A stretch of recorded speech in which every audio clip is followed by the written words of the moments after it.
Okay, it is Tuesday morning. Welcome, everyone, to the CBSN Minnesota Morning Update. I'm Jason DeRusha. Glad to be with you every morning here at 7:34 Live, or whenever you're catching up on the day's news and weather, wherever you watch this thing. We appreciate it. Here's the weather forecast for today. A little bit of freezing fog out there this morning, kind of cooler temperatures and just a little bit of moisture in the air. So this isn't widespread, but parts of the North Metro have seen this freezing fog out there. It's going to burn off, and today's going to be another nice day. Cooler than yesterday. Yesterday was 38 was the high. How about that? Today it'll be cooler. The high should be around 30. Going to be a mild week. No precipitation, no snow, no rain, no nothing. Just above average temperatures. So good chance to get out. Maybe you got snowshoes, maybe you got ice skates for Hanukkah or for Christmas, and so you can get out and use those in at least a little bit of relative comfort. I know the rest of the country kind of laughs at us when we're treating 34 as a warm day, but it is a warm day in Minnesota in early January. It is January 5th today. We're about, 10, 11 days after Christmas. Is your tree still up? Ours is down. I dismissed our Christmas tree from duty last night. Nothing like trying to... Man, we have a lot of ornaments. Tell you what, 2 boxes full. It's all put away. The tree is at the curb, ready for pickup this week. Some put their trees up very early this year, right? Because, we just needed a little joy, and I think the tree and the lights did that. But if you put your tree up before Thanksgiving, I mean, it's probably ready to combust now, right? It's so dry. So we're just asking, when do you take it down? I know a lot of people wait for, perhaps you wait for the Epiphany or Three Kings Day, which is coming up tomorrow. So maybe tomorrow's when you take it down. Or maybe you wait for Ukrainian Christmas, for example. Maybe you got it down on December 26th. Just kind of wondering what your theory on that. And maybe you just want to keep it up all year, because we're looking for those moments of joy. Maybe the tree is that. So when do you take the tree down? That's just a little bit of a fun conversation starter to get your Tuesday going. I could have asked you about Minnesota's legislature, which convenes for the 2021 regular session today. You got some hot takes? Do you have some two-year budget takes that you really wanted to fire off today? I could have asked about COVID restrictions, but you know what? I think, is anyone's mind changed? I don't know. Anyway, here's what's going down with the legislature. We are, I believe, the only split legislature in the country. Democrats control the House. Republicans control the Senate. The House is going to meet entirely online. The Senate is going to try to do a hybrid approach. Big tasks at hand. Number one issue that's probably going to take up most of the oxygen is a 2-year budget. So getting that done will be key. They'll also be looking at education funding. A lot of our local school districts are struggling because school funding is dictated by enrollment. And because of COVID, a number of students have, especially kindergartners, are sitting this year out. So schools which have increased spending pressures because of technology and distance learning have decreased state funding. And then lawmakers are also going to talk about Governor Walz's emergency powers during the pandemic. So we'll see if anything happens there. We know Republicans have wanted this to be more collaborative, for legislators to have a voice as to these restrictions that happen. I don't believe there's another state in the country that has legislators and the governor sharing those decisions right now. But, you know, you can see this has gone on for a while, and maybe that's the right thing to do. A lot of, if you're a political junkie, you're watching Georgia. You've got Georgia. Is Georgia on your mind?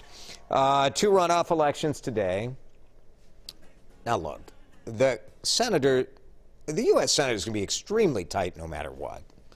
The incumbents are both Republicans, Kelly Loeffler, David Perdue.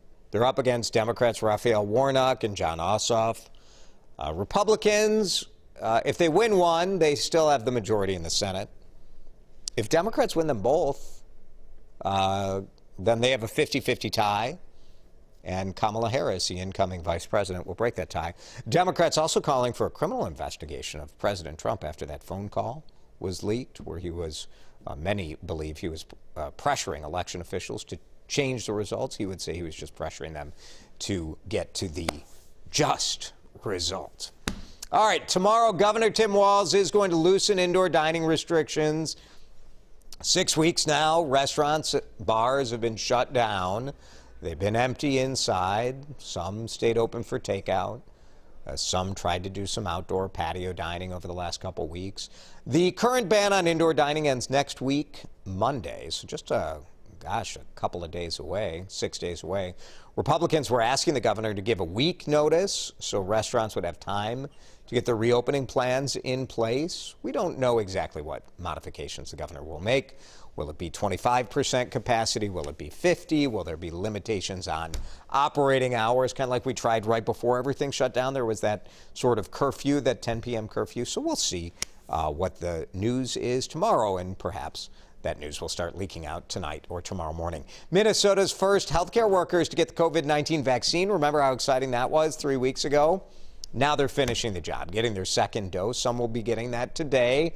Workers at the VA in Minneapolis received their second round 3 weeks after getting their first shot. More than 78,000 Minnesotans have received that vaccine since the rollout last month. Not enough, but a lot. Health Department says it's received enough doses to vaccinate healthcare workers across the state, and they're hoping to have that done by the end of the month. I think it's going to take the majority of January to get through all the parts of phase 1A. And we are just working now, and we'll be having more to say in the coming days on what phase 1B, which is where teachers and other essential workers will be located. Vaccines for the general public could be available by late spring or early summer. It's unclear if the shot will stop you from spreading the virus. So the expectation is masks are going to be around for a while. A Detroit Lakes woman, how about this lady? She has survived 2 pandemics. Tough to keep Tilly Dyberg down. She's 107 years old now. She was just 5 during the 1918 Spanish flu pandemic. She's a North Dakota native. She said she remembers her parents both getting sick from that original flu. She's a great-grandmother. She survived cancer. Also recently, COVID-19. Yeah. She recovered fully, just got vaccinated. She told us her resilience has to do with perspective. You wake up in the morning and you feel like, oh boy, it's going to be a dandy. Then you'll have a good time. If you wake up in the morning and you're sad and lonesome, well, then you better find something to do. That's right. That's exactly right, Tilly. She plans on continuing that effort to find things to do. She says after COVID, can't wait to take some summer car rides with her son. An alliance of Minnesota craft brewers are asking for relief. They want to be able to sell growlers. You might think everybody can sell a growler if you're a craft brewer, but that is not the case. They have a new campaign called Free the Growler. And the deal is, when the growler law was set up in Minnesota, the law had a cap on production. So the idea was that if you were a mega brewer, at least relatively speaking, that you would have to distribute your beer like, the regular big breweries do.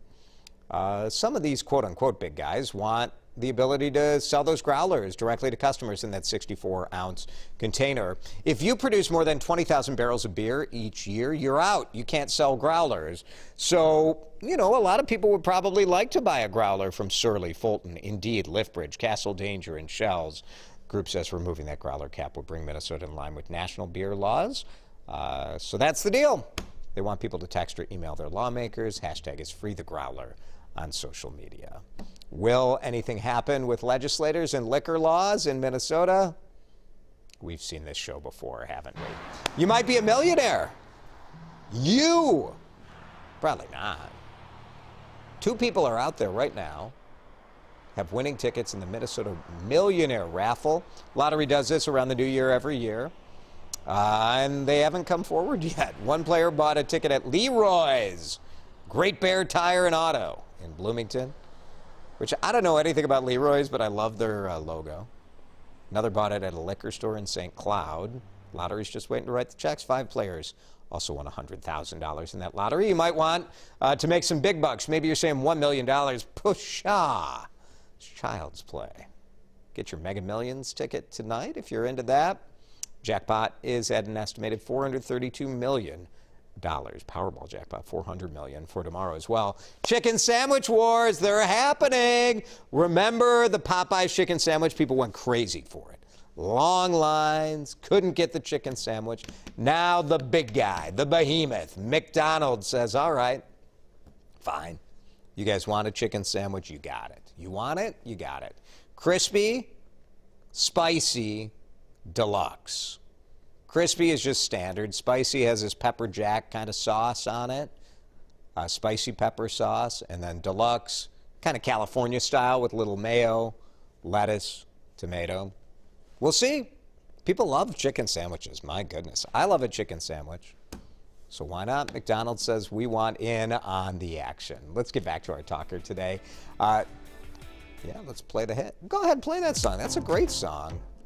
Let's play all the songs. I love news music. This is the morning update song. Becca, yeah, keeps hers up until around Epiphany. But this year they took that bad boy down last weekend. Talking about Christmas trees, little 3-year-old fingers couldn't stop pulling ornaments off. Oh, I remember when my kids were that age, so many broken ornaments. And it felt like the tree was going to fall down at the bottom because the kids put all the ornaments on the bottom row of branches. Cindy Marie, a lot of people, a lot of hardcore Epiphany fans out there. Let's hear it from my Catholics. Yep, that's the last of the 12 days of Christmas. Comes down after that. Depends how you score keep, whether you look at Epiphany as today or tomorrow. Kathy says after Ukrainian Christmas. Did I call all of these answers? I knew what you guys were going to say. January 7th through the 19th. Joseph. Took it down 2 days ago. Yep. Pamela loves the lights up, so it stays up till Valentine's Day. Pamela, I hope you have an artificial tree. You're keeping it up that long.